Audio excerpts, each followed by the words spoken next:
Nelson-Pallmeyer. And I'm Jane Dugdale.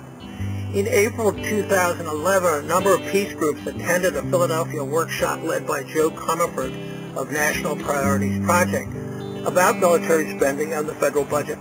As it ended, we decided to meet again to talk about actions we could take to move Congress to redirect military spending to meet the needs of communities.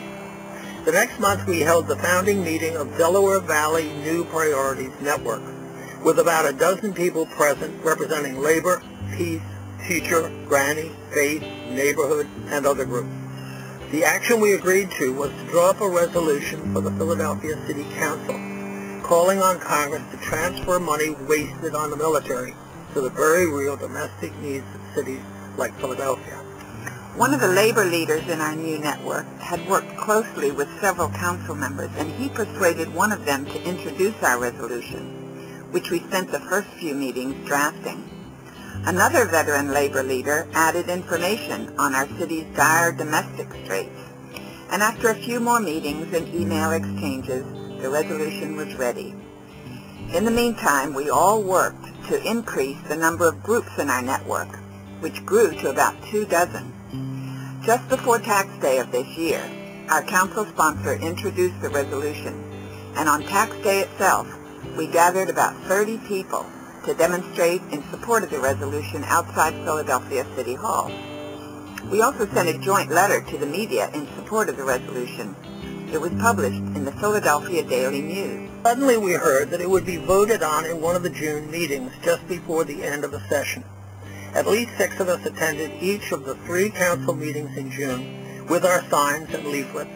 Several of us spoke out in the public comment period, and then on June 21st we heard our resolution passed by a 15-2 vote. So we decided to make sure our Congress members knew about the passage of the resolution directly from us. We made appointments with 2 Philadelphia congressmen, both Democrats, and met with their chiefs of staff to present the resolution and talk about what we can do to help move the resolution to acceptance by the House. They urged us to contact congresspeople of both parties and continue the phone calls, leafleting, faxes, letters, emails, and letters to the editor, especially during the lame duck session November 7th to December 23rd, when something has to be done about sequestration. Here are some of the elements of our effort that probably helped us succeed. 1, we have co-conveners, the 2 of us. Together we kept the effort on track, encouraging each other, making sure the network was informed, meeting rooms were secure, notes of meetings sent, email lists up to date. Number 2, the labor leaders in the network were fully committed to the anti-militarism effort. They're part of U.S. labor against the war. They knew the council people, and they chose correctly the council person to sponsor the resolution. 3, the council person championed the resolution. She knew when to introduce it and when to revise it slightly in order to get it past some reluctant signers. And 4, we took a 9-minute video that we had made for the Joe Comerford workshop to some of the groups that we were recruiting, and this helped get across the message succinctly.